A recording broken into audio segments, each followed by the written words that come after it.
नमस्कार प्रेक्षकांनो, आजच्या एपिसोडमध्ये इथे आता अर्णव अंजलीच्या रूममध्ये आलेला असतो. त्याच्या हातामध्ये दागिन्यांचे बॉक्स असतात आणि ते दागिन्यांचे बॉक्स तो आपल्या बहिणीसाठी घेऊन आलेला असतो.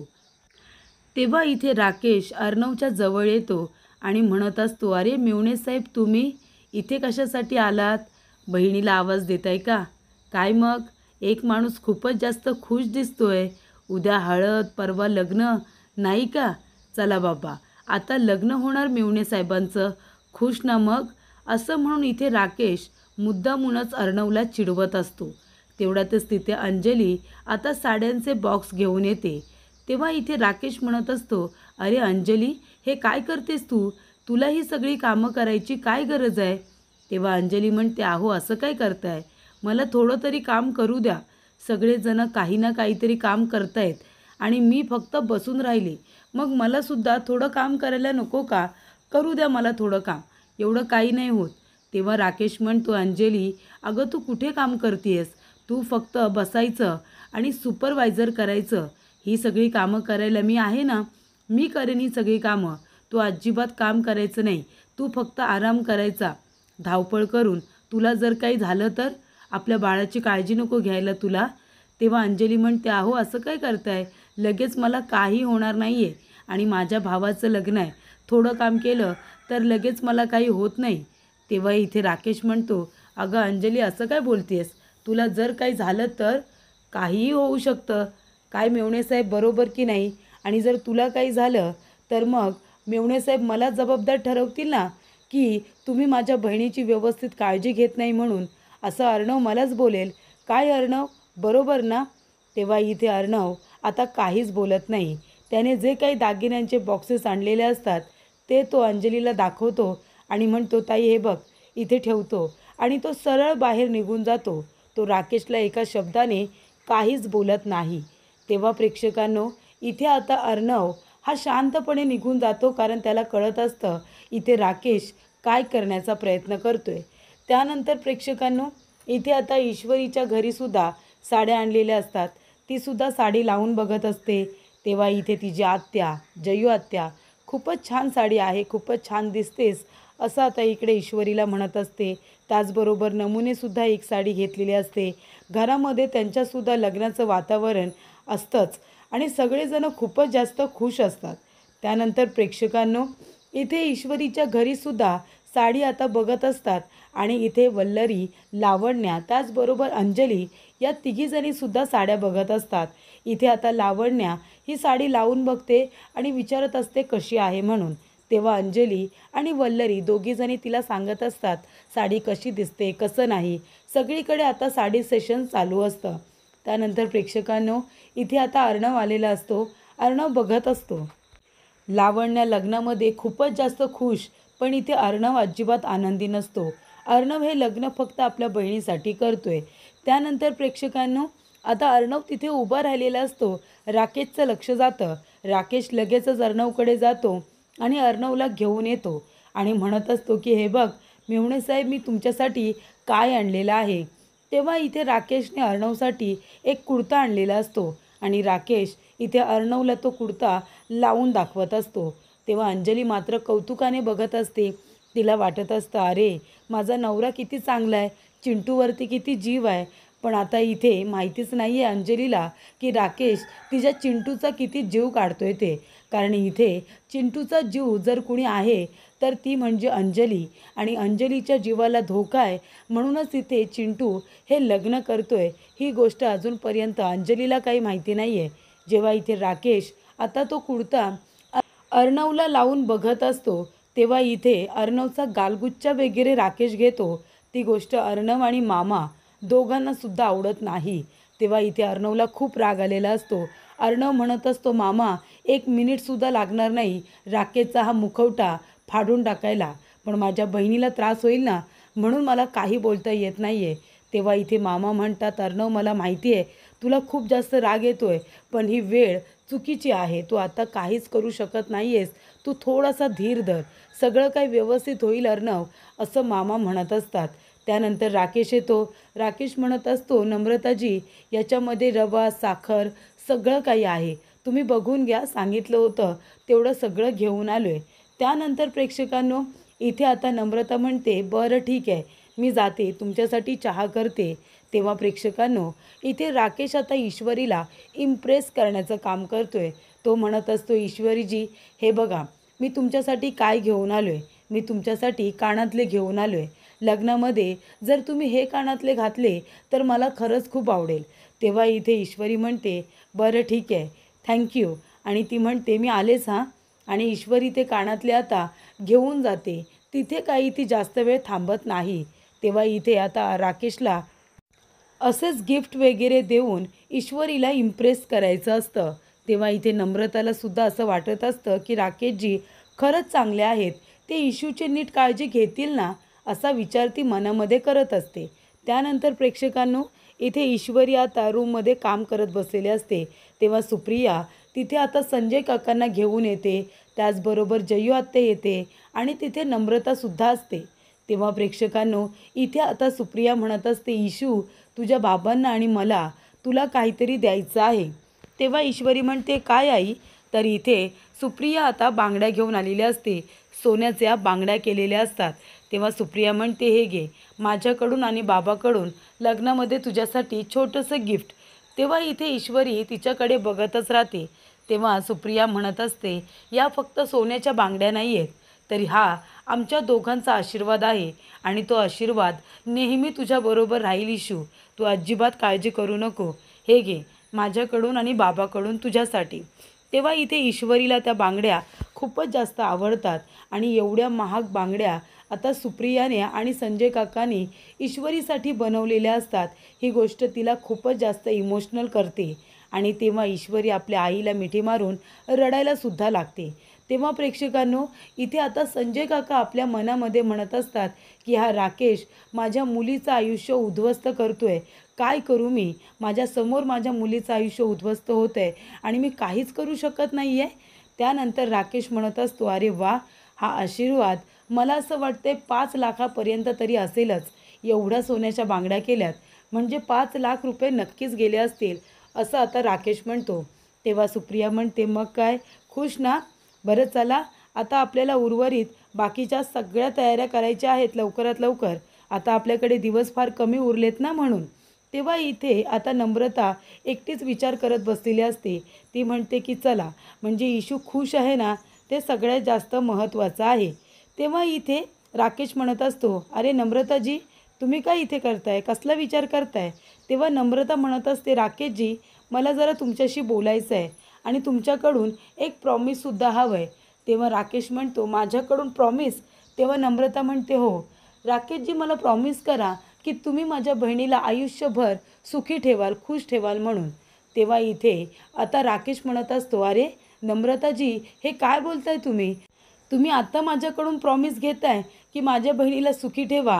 हे प्रॉमिस कधीच मी स्वतःला केले की मी माझ्या होणाऱ्या बायकोला, ईश्वरीजींना आयुष्यभर सुखी आणि आनंदी ठेवेन म्हणून. मी स्वतःला कधीच हे प्रॉमिस केलं आहे. अहो, मी त्यांचा होणारा नवरा आहे.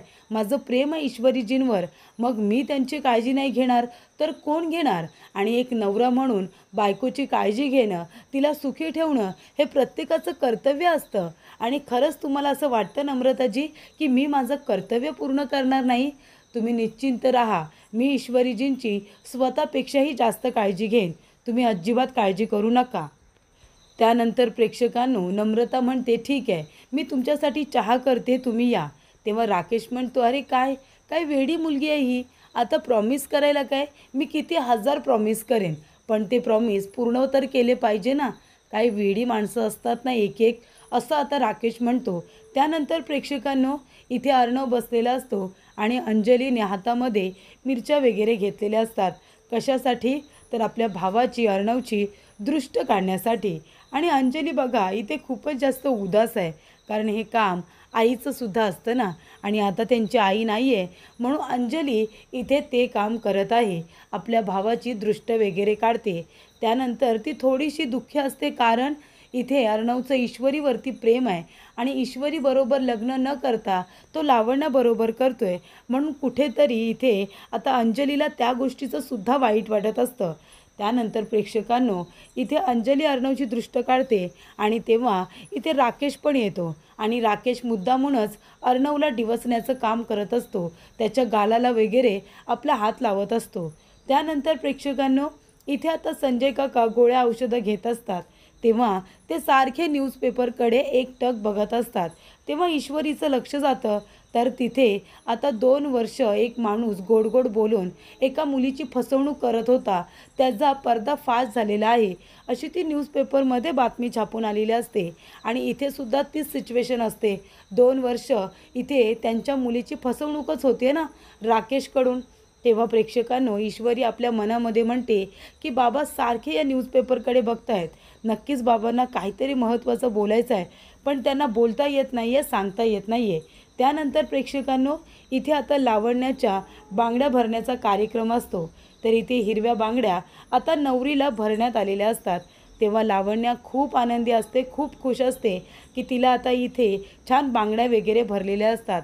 अर्णवबरोबरचं तिचं लग्नाचं स्वप्न पूर्ण होत असतं म्हणून ती खुश असते. तर प्रेक्षकांनो इथे ईश्वरी विचारत असते की बाबा काय झालं आहे, बाबा तुम्हाला काही बोलायचं आहे का, काही सांगायचं आहे का. तेव्हा सुप्रिया म्हणते काय गं इशू काय झालं.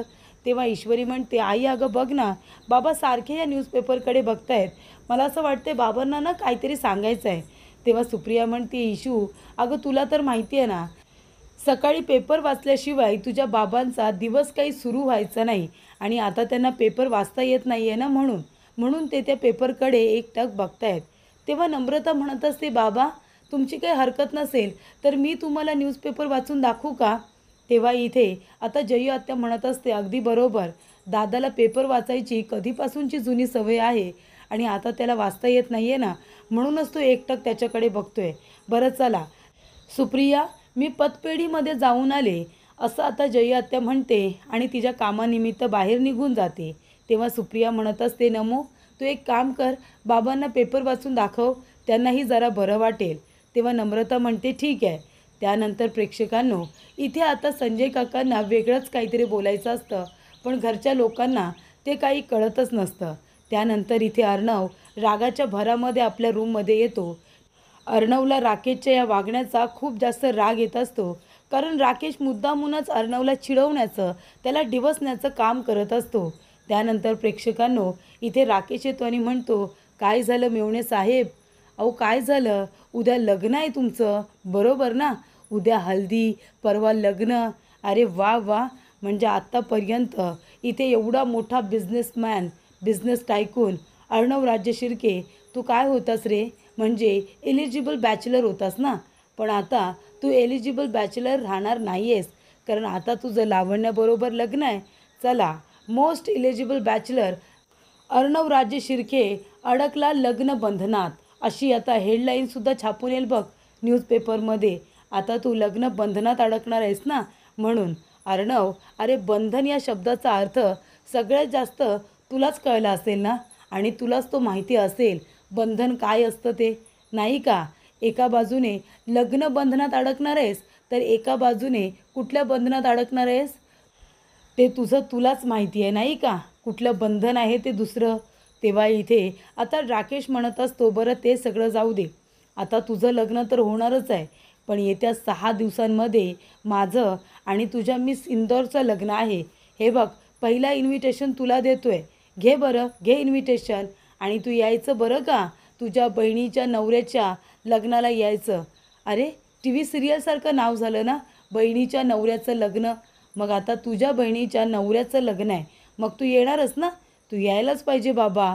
तेव्हा इथे आता अर्णवच्या हातामध्ये जबरदस्तीने तो लग्नाची पत्रिका देतो, त्याच्या आणि ईश्वरीच्या. तेव्हा इथे अर्णव त्या पत्रिकेचा चुरामुरा करतो आणि फेकून देतो, ती पत्रिका बघतसुद्धा नाही. तेव्हा राकेश म्हणतो अरे हे काय केलंस तू, पत्रिकेचा चुरामुरा केलंस आणि फेकून दिलीस, तुला माहिती आहे का या पत्रिकेवरती किती खर्च केला होता, मी पैसे खर्च केलेत आणि तुला ही पत्रिका दिली, तर चोळामोळा करून ही फेकूनसुद्धा दिलीस. तेव्हा इथे आता राकेश पुन्हा ती पत्रिका उचलतो, पुन्हा तिचा चुरामुरा करतो, देतो बाजूला फेकून आणि म्हणतो जाऊ दे आपल्याला काय करायचं आहे, तसे कुठे माझे पैसे खर्च झालेत ह्या पत्रिकेवरती, जे काही पैसे खर्च झालेत ते आजीनेच दिले होते कामासाठी, तेच पैसे मी पत्रिकेवरती खर्च केलेत, बरोबर ना? आणि तसंही पत्रिका कितीही चुरगळून फेकून दिलीस ना तरीसुद्धा लग्न होणारच ना माझं ईश्वरीजींबरोबर. तुझी मी सिंदूर लवकरात माझी असेल, माझ्या मिठीत असेल. तेव्हा इथे अर्णवला खूपच जास्त राग येतो आणि अर्णव इथे शेवटीला राकेशचा गळा दाबतोच.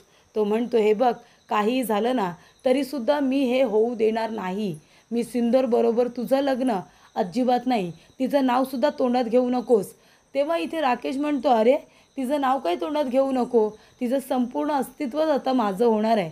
तिचं सगळं काही माझं होणार आहे आणि तू म्हणतोयस की नाव घेऊ नको म्हणून. तेव्हा इथे अर्णव म्हणतो, कधीच नाही. तुझं आणि तिचं लग्न मी अजिबात होऊ देणार नाही. काहीही झालं तरीसुद्धा तुला मी सिंदूरचं आयुष्य उद्ध्वस्त नाही करू देणार मी, असं इथे आता अर्णव म्हणत असतो. तेव्हा राकेश हसायला लागतो आणि म्हणतो, काय तू काही करू शकणार नाही आहेस अर्णव. अरे फक्त पत्रिका फाडण्यापर्यंतच तू करू शकतोस, त्याच्या पलीकडे काही करू शकणार नाही आहेस. हे लग्न होणार म्हणजे होणार, तू अजिबात थांबू शकणार नाही आहेस, असं इथे राकेश म्हणतो. त्यानंतर प्रेक्षकांनो इथे अर्णवला आता खूपच जास्त राग आलेला असतो, इतका की तो पूर्णपणे चिडलेला असतो. तेव्हा इथे ईश्वरी आता एक काम करत असते. ईश्वरी म्हणत असते की मलाच काहीतरी करायला हवं. बाबा सारखे त्या पेपरकडे बघतायत, याचा अर्थ ना बाबांना काहीतरी महत्त्वाचं सांगायचं आहे. त्यासाठी मलाच आता काहीतरी केलं पाहिजे, असं ईश्वरी म्हणत असते. तेव्हा प्रेक्षकांनो इथे आता राकेश खूपच जास्त हसत असतो. तो म्हणत असतो, अर्णव, अरे चिंटू काय झालं? अरे कशाला रागराग करतोयस? हे बघ तू शांतपणे झोप बरं आता. तू नको इतका विचार करू. बघ झोपण्याचा प्रयत्न कर, झोप आली तर. कारण मी तुझी झोप उडवली आहे हे मात्र नक्की. बरोबर ना? तुझ्या मी सिंदूरच्या काळजीने, तुझ्या बहिणीच्या काळजीने तुला काही झोप येणार नाही. पण तरी प्रयत्न कर. कारण कसं आहे ना, उद्या तुझी हळद आणि परवा लग्न. नवरदेवाचा चेहरा कसा असा एकदम ग्लो करायला हवा ना, टवटवीत दिसायला हवा. नवरदेव छान दिसला पाहिजे ना. मला तुझ्या दिसण्याची काळजी आहे, असं राकेश म्हणतो आणि सरळ तिथून निघून जातो. तेव्हा इथे अर्णवला आता भिंत फोडाविषयी वाटत असते, इतका त्याला राग आलेला असतो. तेव्हा इथे नमू म्हणते, अगं ईशू, हे काय करतेस तू? तेव्हा ईश्वरी म्हणते, ताई, बाबांना ना काहीतरी बोलायचं आहे, त्याच्यामुळे मी सगळी इथे 12 खडी लिहिले आणि त्याचबरोबर सगळी व्यंजनं, मूळाक्षरं सगळं काही लिहून काढले. बाबा तुम्हीच म्हणता ना, कोशिश करने वालों की कभी हार नाही होती. मग आता आपल्याला ती कोशिश करत राहायचं आहे. आता तुम्ही बघा, मी प्रत्येक अक्षरावरती बोट फिरवेन. ज्या अक्षरावरती तुम्हाला बोलायचं आहे ना त्याच्यावर तुम्ही डोळे मिचकवा. डोळे मिचकवाल ते अक्षर तिथे लिहिलं जाईल. ठीक आहे ना? अशा रीतीने तुम्हाला जे काही बोलायचं आहे ना ते आमच्यापर्यंत पोहोचेल. मग तर चालेल. तेव्हा इथे काका म्हणतात की ठीक आहे. तेव्हा नमू म्हणते, ठीक आहे, दे इकडे, मी अक्षरं लिहिते आणि तू अक्षरांवरती बोट ठेव. तेव्हा प्रेक्षकांनो ईश्वरीने आज पहिल्यांदा खूप दिवसानंतर काहीतरी चांगलं काम केलेलं असतं. तेवढ्यातच प्रेक्षकांनो इथे आता राकेशकडे पैसे नसतात आणि त्याला काही करून ईश्वरीबरोबर लग्न करायचं आहे.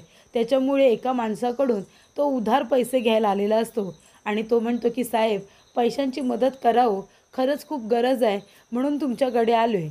तेव्हा इथे जर मला पैसे दिले तर खूप उपकार होतील. तेव्हा इथे आता तो शेठ म्हणत असतो, उपकारांच्या गोष्टी करायची नाही राकेश शेठ. अहो आपल्या धंद्यामध्ये काय असतं माहिती आहे ना, शब्दाला महत्त्व असतं. तुम्हाला गरजेला पैसे दिले जातील, पण पैसे व्याजासकट परत करायचे असतात. तुम्हाला तर माहिती आहे. मग आता सांगा, आज जर पैसे दिले तर कधीपर्यंत तुम्ही मला पैसे परत करणार ते सांगा बरं. तेव्हा राकेश म्हणतो, मी सुद्धा पैशांचा किती पक्का आहे हे तुम्हाला पण माहिती आहे, बरोबर की नाही? अहो 2 दिवसात, जास्तीत जास्त 3 दिवसात तुम्हाला तुमचे पैसे परत करेन. मला फक्त 3-4 दिवसाचंच काम आहे. तेव्हा इथे तो माणूस म्हणतो, ठीक आहे, द्या त्याला पैसे. हे पैसे घ्या, पण 3 दिवसांमध्ये पैसे मला परत केले पाहिजे, असं सुद्धा ते म्हणत असतात. तेव्हा राकेश म्हणतो, चला आता एवढ्या पैशांमध्ये माझ्या मी सिंदूरबरोबर लग्न तर होईलच, पण तिच्याबरोबर हनीमूनसुद्धा मला पूर्ण करता येईल, असं इकडे राकेश म्हणतो. तेव्हा तो माणूस म्हणतो, हे काय चाललं आहे तुझं? निघ आता, चल, झालं ना काम? तेव्हा राकेश म्हणतो, हो हो झालं. तर इथे राकेशकडे पैसे असतात, पण तो एमके पैसे घेऊन गेलेला असतो. असं सुद्धा इथे राकेश म्हणतो की एमकेने पैसे घेतले आणि तो पळून गेला, म्हणून मला पैशांची अडचण आलेली आहे. तेव्हा इथे आता शेठ म्हणत असतात, ह्याचा पाठलाग करा. कुठे जातो, काय करतो, कुणाला पैसे देतो, कशासाठी हवेत, काय करतोय, हे सगळं आता बघा आणि लक्षात ठेवा. त्यानंतर प्रेक्षकांनो, इथे शेठने आता राकेशच्या मागे माणूस पाठवलेला असतो त्याच्यावरती लक्ष ठेवायला. तेव्हा प्रेक्षकांनो, ईश्वरी म्हणत असते की बाबा ठरल्याप्रमाणे सांगा, मी अक्षरांवरती बोटं ठेवेन, तुम्ही डोळे मिचकवा. तेव्हा इथे क ख ग घ अशा अक्षरांवरती ती बोट ठेवत असते. तेव्हा पहिलं अक्षर असतं ते असतं र, त्याच्यानंतर असतं क आणि मग श. तेव्हा ईश्वरी म्हणते बाबा या शब्दांमध्येच तुम्हाला जो बोलायचा आहे तो पहिला शब्द आहे ना. तेव्हा तिचे बाबा डोळे मिचकवतात. ती म्हणते की र क श. र क श म्हणजे काय, राकेश का बाबा. तेव्हा डोळे परत इथे बाबा मिचकवतात. तेव्हा इथे नम्रता राकेश हा शब्द लिहिते. त्याच्यानंतर दुसरा शब्द असतो ल ग न. पहिला ल ग न म्हणजे लग्न, बरोबर ना बाबा. तेव्हा तिचे बाबा परत डोळे मिचकवतात. राकेश लग्न लिहिलेलं असतं, नंतरला पुढे आणि करूपर्यंत ती जाते, म्हणजे क आणि र करूपर्यंत जाते. तर इथे आता क सिलेक्ट केलेला असतो आणि र, पण त्याचं होतं कर, म्हणजे राकेश लग्न कर असं झालेलं असतं. पण इथे काकांना करू नकोस असं सांगायचं असतं, पण आता क र असं झालेलं असतं. तेव्हा ईश्वरीचा गैरसमज होतो आणि ईश्वरीला असं वाटतं की इथे बाबा तिला राकेशबरोबर लग्न कर असं म्हणतायत की काय. तेव्हा प्रेक्षकांनो, इथे आता पुन्हा एकदा ईश्वरीने माती खाल्लेली असते. तिने पुढे बोलायला तरी हवं असतं, कर की करू नकोस, असं काहीतरी आहे का असं विचारायला हवं होतं. त्यामुळे प्रेक्षकांनो, इथे आता काकांना बोलायचं असतं वेगळं, पण इथे ईश्वरीचा गैरसमज झालेला असतो. राकेश लग्न कर असं झालेलं असतं. तेव्हा इथे ईश्वरीला वाटतं की बाबांना लग्न कर असं म्हणायचं आहे का, की अजून दुसरं काही बोलायचं आहे, असा आता इथे प्रश्न ईश्वरीला पडलेला असतो.